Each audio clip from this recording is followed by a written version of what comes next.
Good evening everyone, I'm Chris and welcome back to this Wednesday's episode of Rift Amps.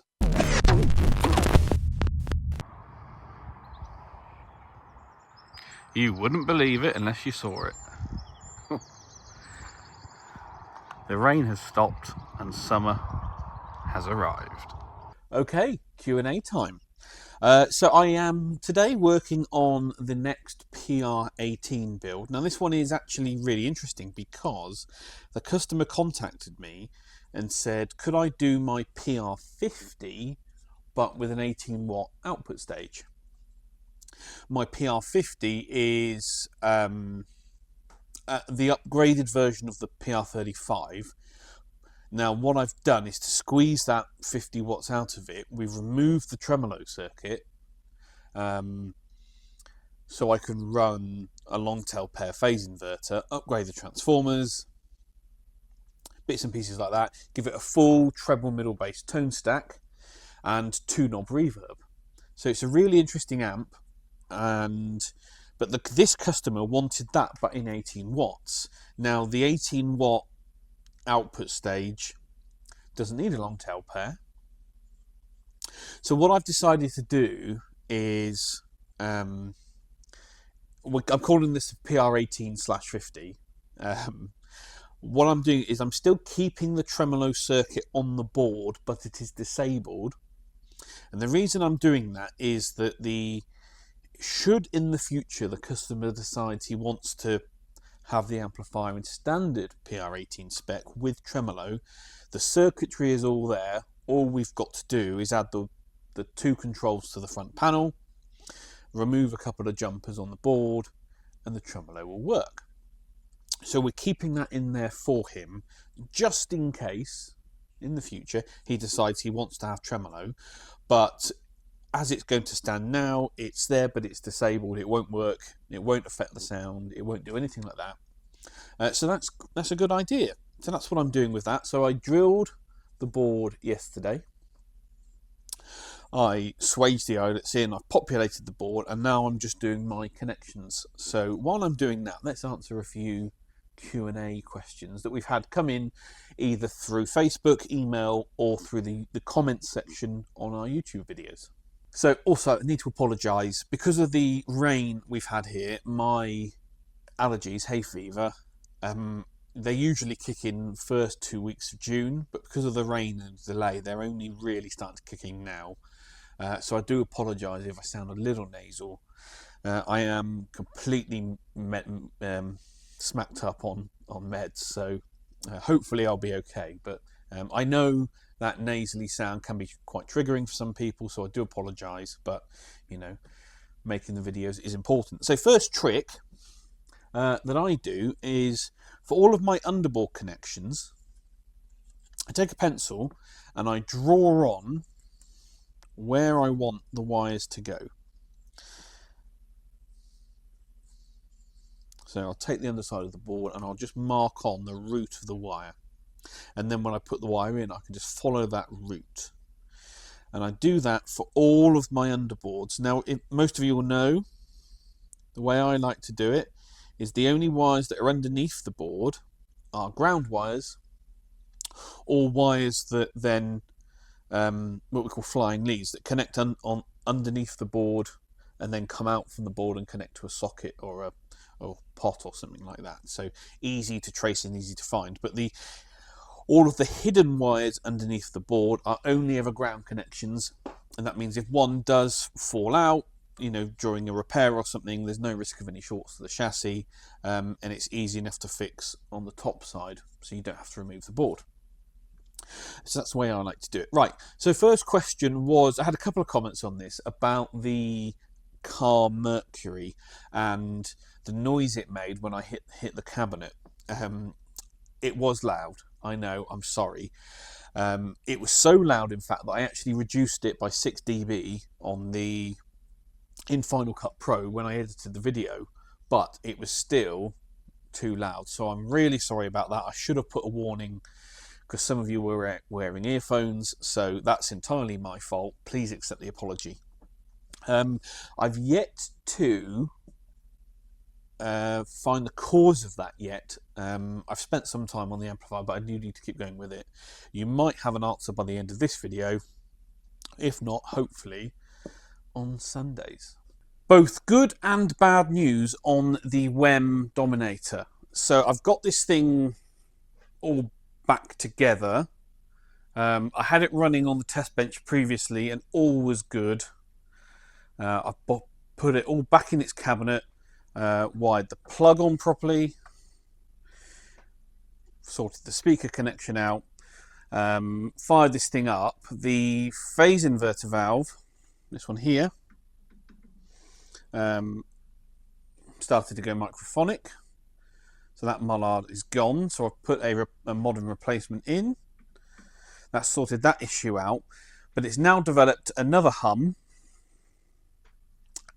which I suspect is this EL84, because that one's got noise in it, wasn't earlier on. But also channel 2, if I turn it up, is okay.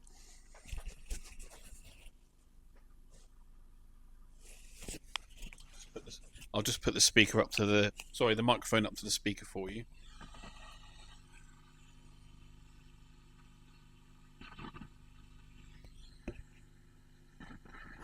A little bit of rustling there.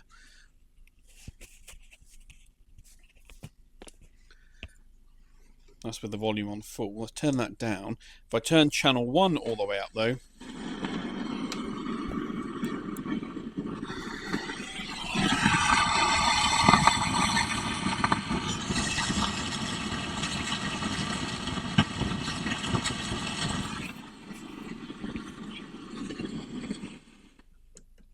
and that's with the obviously the control at full. Turn the control down and the noise disappears. So the noise must be upstream of the volume control. It wasn't doing that earlier. I swapped out the corresponding valve, made no difference. So I need to get this whole thing back out and carry on with it. So we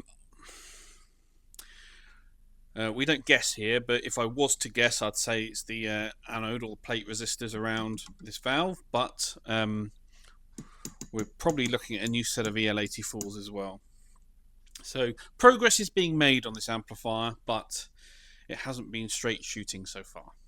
As some of you may have seen on my social media, I'm doing a limited run of 5E3 Tweed Deluxes, 57 Tweed as I called them. Limited run. I'm doing 5 of them. 4 of them have already sold, so they've only got 1 left. Now, you've got an option on those, on that last one, so if somebody wants it, be quick. You've got a choice of speakers, either the classic Celestion Blue, and a long time ago somebody worked out that Celestion Blues just work incredibly well in Tweed circuits, especially the low power Tweed, so that's always a killer combination. But some of you would have seen that Celestion have recently done a limited edition silver Alnico called the 100, which again, it's a limited run. I managed to secure 5 of them from my supplier, so that's why I'm doing this run, because you can choose to either have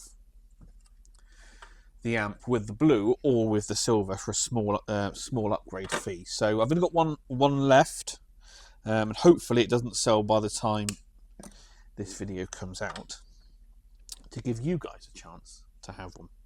But yeah, if you've always wanted yourself a 5V3 Tweed Deluxe built by me, with a choice of 2 cracking speakers, the UK price, starting price is £1,800, including UK VAT.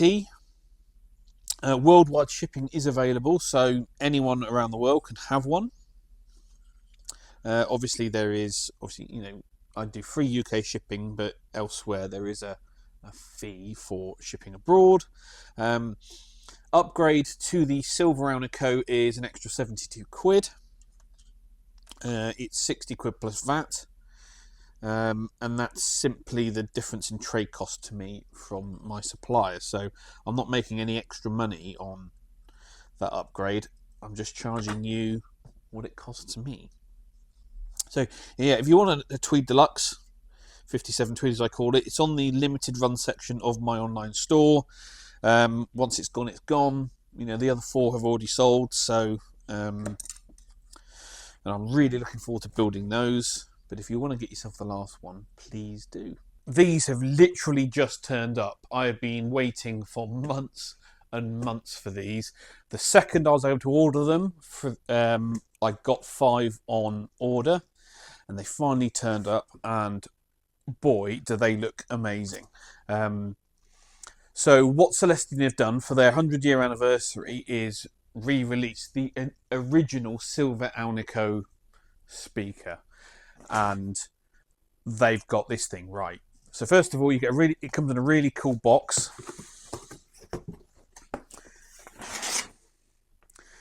You get the brochure that tells you all about it.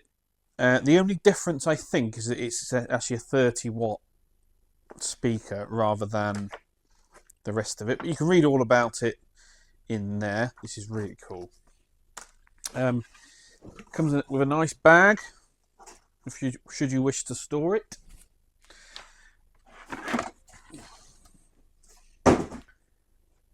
And here it is. I mean, they've just got this thing perfect.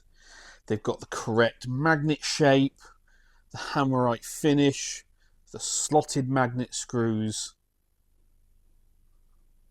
It's amazing. It's absolutely incredible. It's exactly how it should be. I'm so impressed. It's heavy. It's not a light speaker, but yeah, such a killer thing for Celestion to do. I'm so impressed. I know I keep saying it, but I really am. So, yeah. Hopefully they keep these as a limited run and they don't move them into production, because then it keeps that exclusivity about them. But they're so cool. Oh yeah. It's not very often that a brand actually does something as cool as this. But this is just amazing. Look at it. I'm swooning over a speaker. What is wrong with me? Anyway, right, I need to get this back in its box, keep it safe. And yeah, I can't wait to hear this in a Tweed Deluxe. Dave asked by email how my racing's coming along. Well, thank you, Dave. I appreciate that. The good news, I'm actually out this weekend at Snetterton on Saturday. What have I done to the car since our last race at Alton Park? Not much, really. We had to get the front coilover serviced, so it went off to the manufacturer, had those serviced, and back on the car with some new nuts and bolts and drop links and things like that. You know, standard servicey items. Nothing major. So yeah, out again this weekend at Snetterton.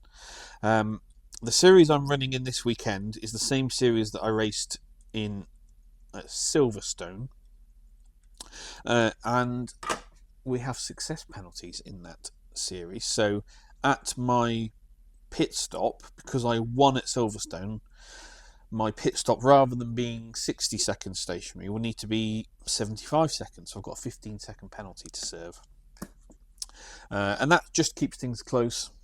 Some of my other competitors have got penalties as well to serve. So we're really looking at hopefully a close race. Now, in a pit stop race, you always pit as late as you can to just in case there's a safety car. So I'm really hoping there's going to be a safety car during the pit window, so I can minimise my penalty loss and hopefully get myself back on the podium. And you know, if everything aligns and pigs fly and hell freezes over, I might even get myself another win. So thanks for asking. Looking forward to that. That's this weekend. I will let you know how that went next Wednesday. Back on the Carr Mercury, I've got the bench reverb tank hooked up. It is just a Fender style circuit. And this is the reverb driver. And if I wobble the valve,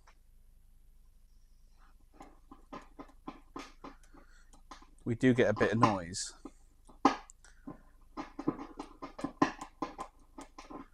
But do you remember how I said the noise was coming upstream Well, this is V1.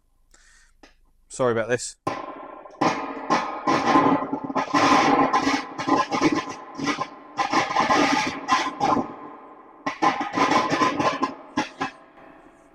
So it's definitely that valve or that socket, isn't it?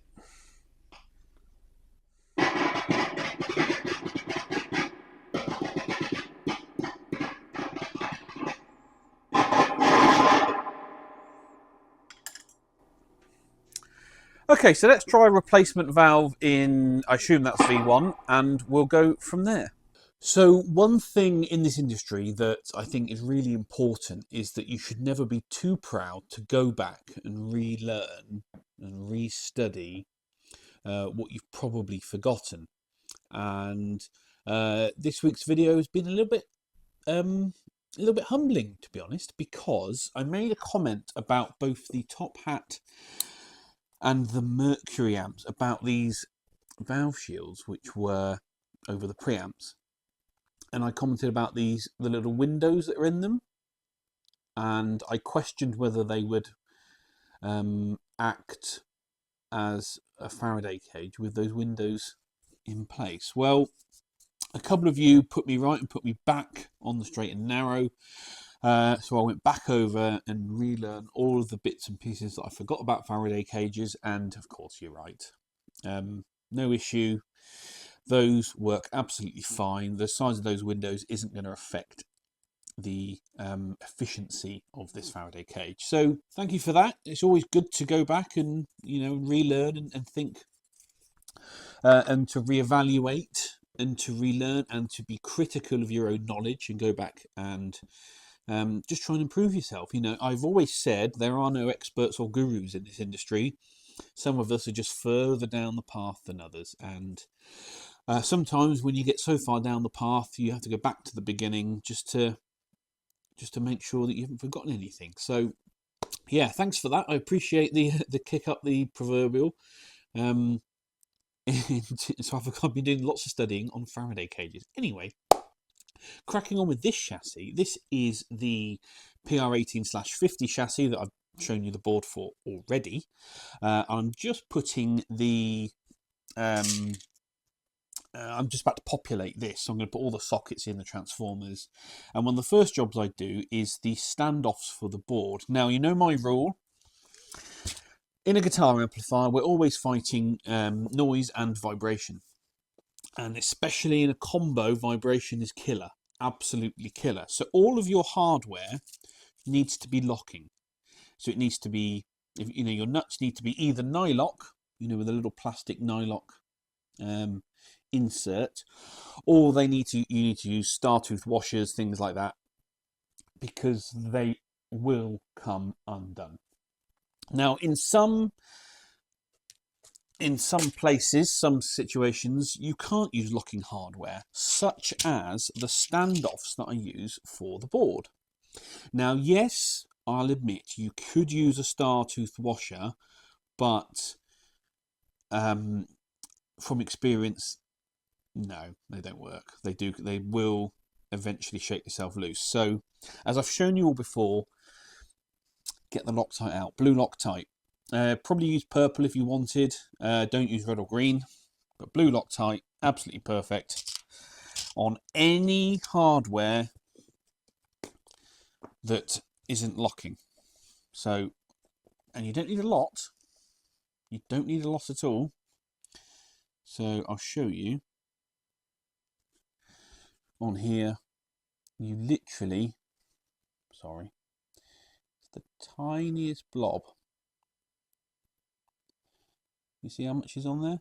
That's it. That's all you need. And that is enough to hold that down properly.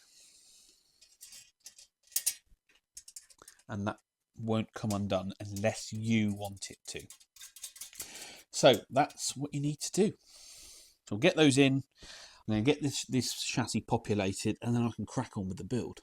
Speaking of hardware, I've just restocked my M3x8 machine screws and nylock nuts, which I use for all of my valve sockets and ground connections and all those, ground tabs, and most of the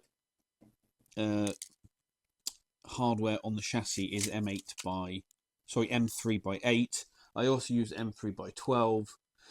Transformers are either M4 or M5 depending on the weight. But I order in bags of 500, so I get 500 machine screws and 500 nylock nuts. And I didn't even bother to look at the price this time, and I wish I did, because in the last month and a half, last 6-7 weeks since I last ordered some hardware, the price has doubled.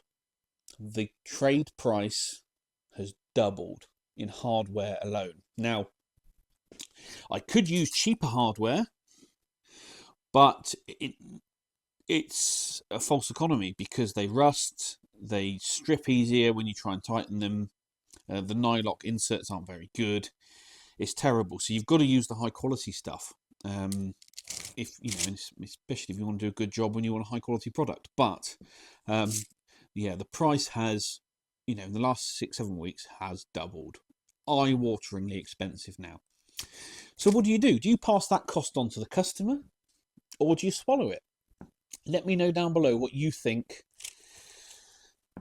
Well, what would you do? I don't think it's fair that the customer has to pay, but also it can only go on so long before I have no profit margin left. And before I forget, here's the board for the PR1850, all now wired up. So I've got my underboards done, my flying leads done, my overboard twisties, that's right, all done, looking nice and neat. Great. So once the chassis is populated and I've done most of the chassis wiring, I can lower this board in and get some good progress made on that build.